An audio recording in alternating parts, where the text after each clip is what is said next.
أجر كبير وأسروا قولكم أو اجهروا به إنه عليم بذات الصدور ألا يعلم ما خلق وهو اللطيف الخبير هو الذي جعل لكم الأرض ذلولا فامشوا في مناكبها وكلوا من رزقه وإليه النشور ما بالسماء أن يخسف بكم الأرض وإذا هي تمور أم أمنتم ما بالسماء أن يرسل عليكم حاسبا فستعلمون كيف النذير ولقد كذب الذين من قبلهم فكيف كان النكير أولم يروا إلى الطير فوقهم صافات ويكبدن ما يمسكهن إلا الرحمن إنه بكل شيء بصير آمن هذا الذي وجود لكم ينصركم من دون الرحمن إن الكافرين إلا في غرور آمن هذا الذي يرزقكم أمسك رزقكم بل لجوا في عتوب والنفور أما يمشي مكبا على وجهه هذا أما يمشي سويا على صراط المستقيم قل هو الذي أنشأكم وجعل لكم السمع والأبصار والأفئدة قليلا ما تشكرون هو الذي يراكم في الأرض وإليه تحشرون ويقولون متى هذا الوعد إن كنتم صادقين قل إنما العلم عند الله وإنما أنا النذير المبين فلما رأى صفة سيئة وجوه الذين كفروا وقيل هذا الذي كنتم به تدعون قل أرأيتم إن لكني الله وما معي رحمنا فما الكافرين من أصحاب العليم الرحمن آمنا به وعليه توكلنا فستعلمون من هو في ضلال مبين قل أرأيتم إن أصبح ماؤكم غورا فما يأتيكم بماء الله رب العالمين التحية لله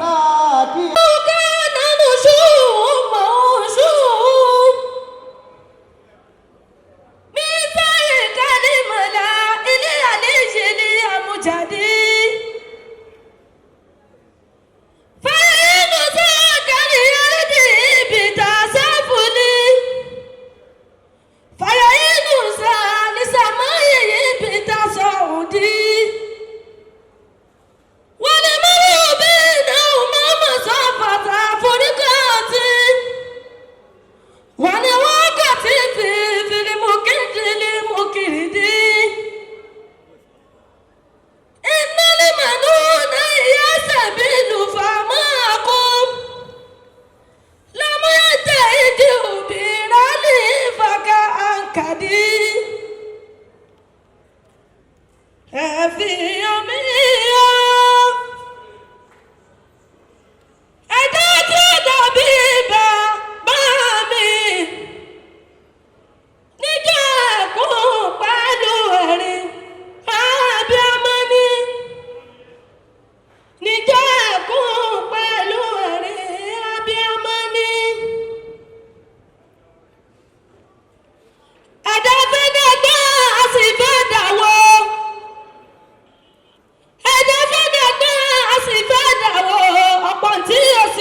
ọ̀la ẹjẹ́ múra káàbọ̀ palẹ̀ mọ́ gbogbo tí ń dùn yìí ni ó padà tán.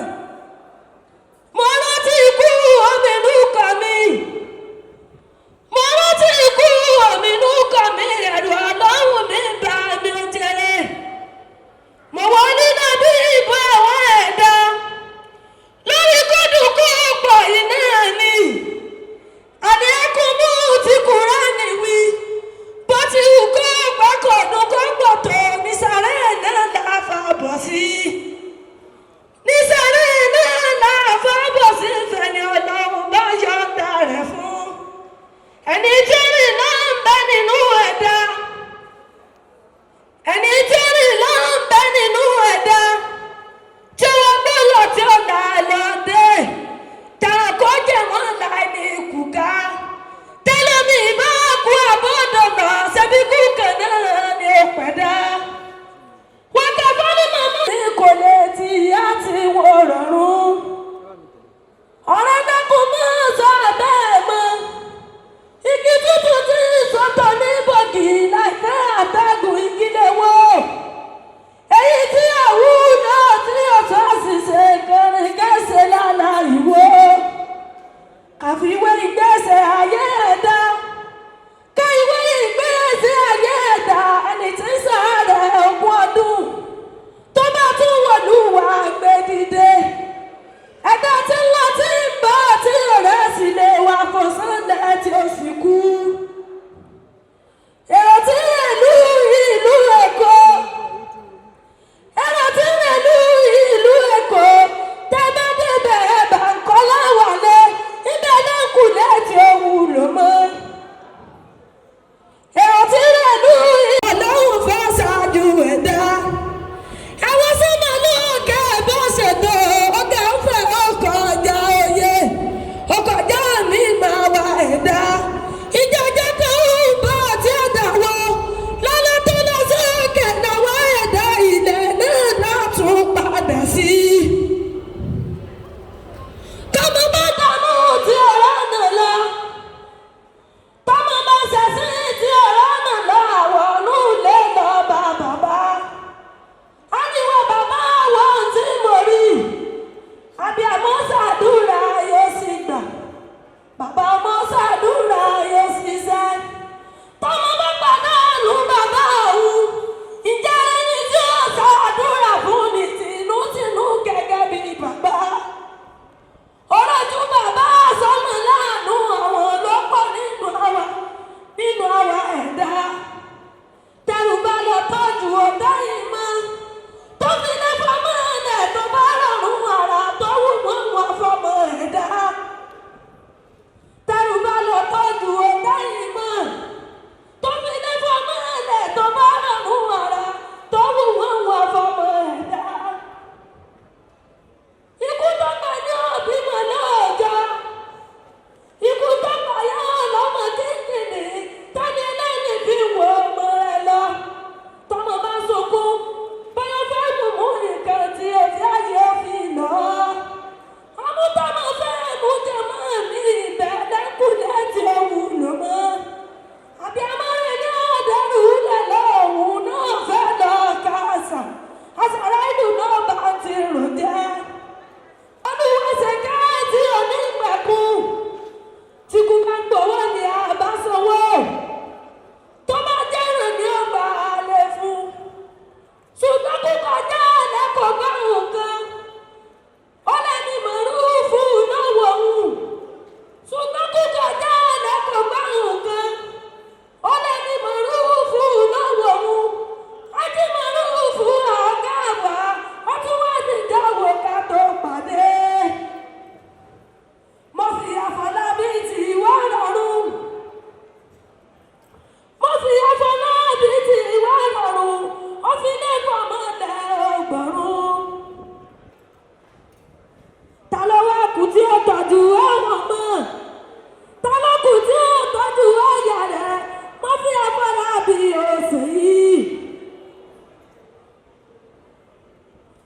Tí kú bá ṣe tán àti ikú ọ̀pẹ̀dá àṣàrà ìlú yóò wọlé tọ̀ wá. A ní lọ́mọ yìí ọmọ lọ́mọ yìí dìde gbẹrù rẹ̀ dájọ́ ti pé.